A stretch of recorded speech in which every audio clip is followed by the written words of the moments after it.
Dato' Doktor Yang Dipertua, saya hanya ingin bercakap ringkas. Pertamanya saya rasa Hulu Selangor telah menyentuh berkaitan dengan RSPCA, Royal Society for the Prevention of Cruelty Towards Animal.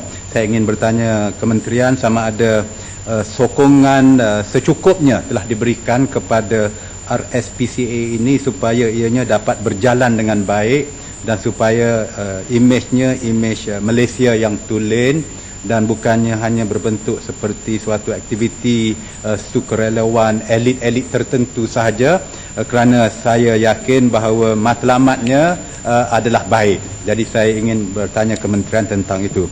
Keduanya, saya juga ingin bertanya kepada kementerian sama ada tindakan yang secukupnya telah diambil terhadap kes-kes yang berlaku beberapa kali di mana binatang-binatang peliharaan, khususnya anjing-anjing yang agak ganas, yang bertujuan tulen untuk membantu menjaga rumah dan harta, tetapi ada kes-kes tertentu telah menggigit dan membunuh orang-orang yang jogging atau berjalan dan sebagainya, yang tidak ada niat untuk merompak ataupun memasuki kawasan rumah ataupun kilang berkenaan. Dan yang ketiganya, saya bersama-sama dengan Kuala Kedah ingin bertanya kenapa istilahnya akta binatang, bukan misalnya akta haiwan dan sebagainya. Nak tanya. Okey. Terima kasih. Datuk, terima kasih Muhammad Tumpat. Tadi Muhammad Tumpat menyebut tentang binatang peliharaan yang termasuk dalam undang-undang ni, di mana ia menyebut tentang hukuman dan sebagainya.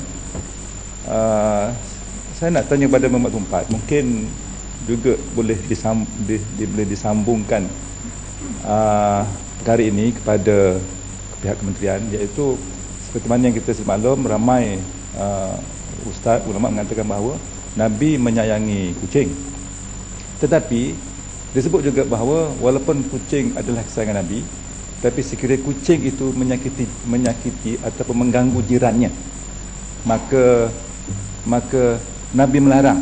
Kucing kesayangan kita, Nabi sayang kucing, kan? Tapi kalau Nabi melarang kucing kesayangan kita, peliharaan kita, mengganggu jiran kita, mengganggu orang lain. So dalam bab ini, Imam Tumpat, saya perhatikan banyak binatang peliharaan kita, termasuk kucing, apatah lagi anjing dan lain-lain, mengganggu jiran, mengganggu orang awam. So kalau dalam bab ni, apa pandangan yang Muhammad Tumpat? Adakah kita masih memanjangkan peraturan ketat di mana sepatutnya binatang peliharaan kita, walaupun kesayangan kita, tidak sampai mengganggu jiran sebelah?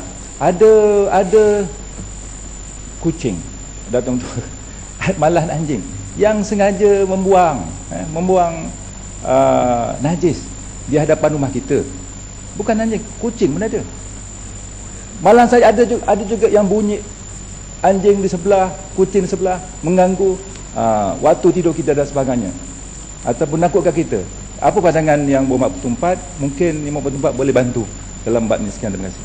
Terima kasih Yang Berhormat Ledang. Nampak berseri beliau hari ini. Ya Muhammad, kalau kita lihat di Perancis, Ya Muhammad, di Municipality of Paris, 120 orang digaji oleh pihak municipality, tak ada kerja lain, pungut puh anjing yang jatuh kat jalan tu. Ya. Sila, Ya Muhammad. Betul, saya menyokong dan berarti di rumah saya sendiri pun saya menyediakan pasir untuk kucing, sama ada kucing rumah ataupun kucing jiran membuang najisnya, dan menyediakan makanan kucing yang kita boleh beli dengan agak murah daripada kedai Tesco, supaya kebajikan binatang ini kita jaga. Saya rasa yang YB Ledang ingin tekankan juga perlunya persefahaman dan pendidikan, dengan izin the education of neighborliness untuk di kalangan kita, di samping kita menjaga binatang ternakan kesayangan kita, menghormati juga sensitiviti dan minat jiran-jiran kita terhadap binatang ternakan. Kawan di belakang kita, saya menjelaskan. Terima kasih Datuk Doktor Yang Dipertua dan juga YB Tumpat. Saya cuma ingin bertanya, menumpang YB Tumpat, dalam kita menyayangi binatang ini, kadang-kadang kos untuk kita menjaganya adalah mahal. Dan ini menyebabkan ada orang dia akan membuang kucingnya atau anjingnya di mana tempat banyak kucing dan anjing yang kita panggil kucing bangsat lah.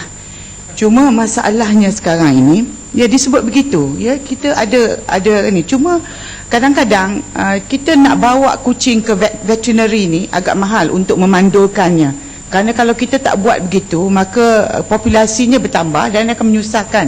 Dan ini yang menyebabkan kadang-kadang rakyat membuang di pasar-pasar dan sebagainya. Saya ingin bertanya, sama ada kos memandulkan kucing ini ataupun anjing, binatang-binatang yang tidak ada tuan ini, juga turut diberi kerajaan ada pusat di mana kita boleh bawa dan tinggalkan kucing, anjing dan sebagainya, supaya mereka tidak menjadi binatang yang berkeliaran dan menyebabkan gangguan kepada orang ramai. Terima kasih. Saya setuju dengan YB Kota Raja dan saya berharap supaya sebagaimana saya sebutkan awal tadi, pihak kerajaan memberi perhatian yang lebih kepada misalnya RSPCA ataupun persatuan-persatuan yang seperti itu yang lainnya, supaya antara tugas dan tanggungjawab kelab ataupun gerakan-gerakan sukarela seperti RSPCA itu dapat dibantu dan tugas mereka dapat melibatkan tugas-tugas memandulkan binatang-binatang supaya ianya tidak membiak berlebihan daripada yang sepatutnya dan yang boleh diterima oleh masyarakat. Terima kasih Datuk. Ustaz Tan. Terima kasih.